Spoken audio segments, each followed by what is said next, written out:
All right, you guys, let's talk. So in this video, I want to answer a question that people often ask me. But before we get into it, quick disclaimer. I am in no shape or form trying to impose my beliefs on anybody, and I'm very respectful of opposing beliefs. I feel like that's the main and the major thing that's been missing for a long time, the respect part. So I consciously, at this space in my life, I consciously choose to move with people in ways I would like for people to move with me. So with that being said, I'm simply here to just plant a seed. It's totally up to you whether you water it or not, okay? Welcome to the land of choices, baby. All right, so let's get into the conversation. People often ask me, how do I remain unmoved? And that question is centered around my sexuality and dealing with religious people and religious beliefs. I have to be honest, right? I've always been unmoved when it came to my sexuality. I can't say I always been unbothered though. I used to have a lot of reactive and unproductive conversations with people that just didn't understand, right? I was trying to understand, not my sexuality, I was trying to understand the world, why it was the way it was. What's the problem? What's the big deal, right? So there was a lot of chaotic times in my life that led to me getting an order, like over my thoughts, over my beliefs, over how I wanted to exist in this world, right? So when people say that homosexuality is a choice, they're right. But hold on. The choices does not lie within who we are attracted to. We cannot choose who we are attracted to. The choices lie within whether we want to live authentically in that truth or do we want to live inauthentically and live a lie. We choose from the options that were already chosen for us. We had no play in the options that we could choose from, okay? So I always tell people to choose your heart. This is how I live now, right? Choose your heart. You don't get to pick what's hard and the fact that these two options are hard. You get to choose from the options that were already chosen for you. Which heart do you want to choose?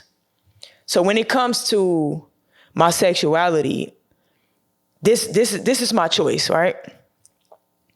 My choice is to live for other people or to live true to myself. So if I choose to live for other people, the hard part is I will be 100% miserable. If I choose to live for myself, at least I get a little bit of satisfaction out of this thing called life. I can find something beautiful about it, right? So it's kind of like, I don't know who Nipsey Hussle was quoting, but he has said, would you rather be at peace with the world and at war with yourself, or would you rather be at peace with yourself and at war with the world? I choose to be at peace with myself and at war with the world. Those are the choices that I have to choose from. That's the choice, right? I had to put some things in front of me. I had to come to certain understandings in order for me to no longer be bothered. Because like I stated, I've had reactive and unproductive conversations. So here's the understandings that I had put in front of me. I'll come to. And take what you will. Leave what's not beneficial, okay? Hold on. Y'all like my cup? No? All right. If you pay attention to human nature, it is our nature to try to assert our will, to dominate, to control, to manipulate. In no shape or form do I feel like these people that try to scare me into certain ways believe that we are inherently good, nor do I believe that they are trying to save my soul. Because I'm paying attention, they're barely trying to save their own. So it's mostly about finding power somewhere, especially with people who live a life where they have power nowhere. So they have to bask in it somewhere. And they do it by using scare tactics. Also, it's hard for me to subscribe to a mindset of a person that reduces me to what I do in my bedroom. Not what I do in the world, not who I am. They don't care about that part. I know that they don't care about my soul or saving my soul. I've been reduced to what I do in my bedroom. So a lot of people don't care about your heart. They don't care about what you contribute to the world.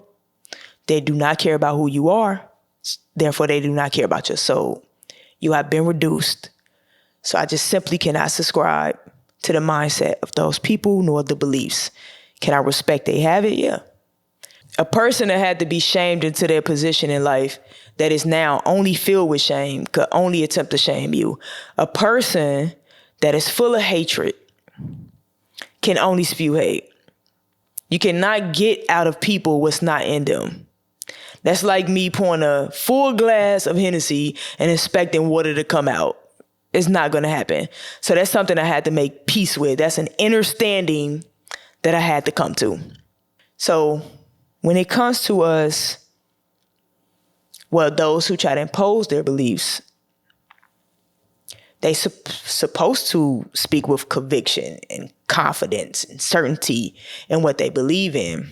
Where they feel at is thinking that what's right for them is right for everybody. They fell at the respect part.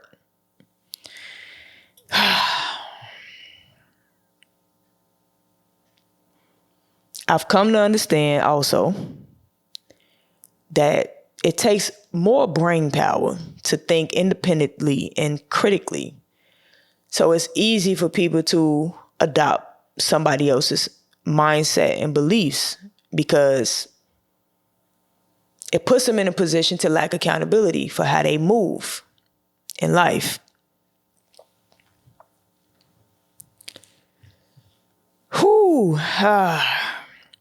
What else? I'm pretty sure I have more I can add on to this conversation, but I do want to make it as quick as possible and maybe, engage in this level of conversation with somebody else present, right? Because I think you learn more about yourself and you learn more about what you teach when you're having a conversation with somebody. You'll be surprised at the vaults that you have yet to tap into until you start engaging with somebody else in these type of conversations. But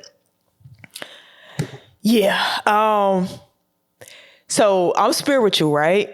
Let me put this out there. I'm spiritual, but I'm not religious. I definitely believe in God. It seems like me and other people believe in different gods.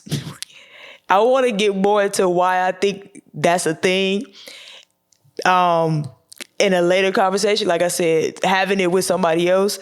But my God is not maniacal. It's not misogynist. Misogynistic. It's not genocidal. My God is like true love. And I want to be careful when I use the word love, right? Because people have love for different things. And this is why I think some people have a love for power and their God is the way their God is because that was a God that loved power, right? So that's another conversation. We'll get into that because I don't want to just leave it right there, but I definitely want to give you guys the inner workings of like my mind when it comes to why I feel like it seemed like people got different gods in real time. So if you think about how many religions is out there, it's like over 4,200 religions, right? And so it's a reason for that though. Yeah, we'll get into that conversation though. But yeah, I've always been unmoved when it came to my sexuality. I won't be reduced to what I do in my bedroom. And I'm not going to help people reduce me to that. I care more about what I am, what I do, and who I am. What I do in the world and who I am. I care more about that. What I do in that bedroom, hey, baby, it's not your business, all right? Yeah, that's it for this conversation. I can't wait to dive into why I think we tend to have different relationships with different gods. I can't wait to have that conversation.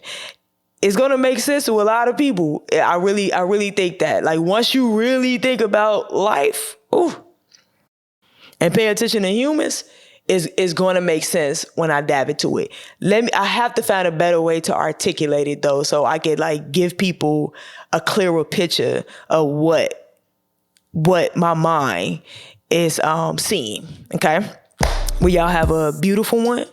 I appreciate this energy. Even if you watch for 1 minute and say, I'm not interested, just try to keep an open mind. Try to be respectful to other people's beliefs. Being decent does not have a sexuality. Being a decent human being does not boil down to a particular sexuality. Trust me. All right, let's do this. Aina. Yeah. Let me get up in my feelings. That's some shit I've been through that's been hindering my healing.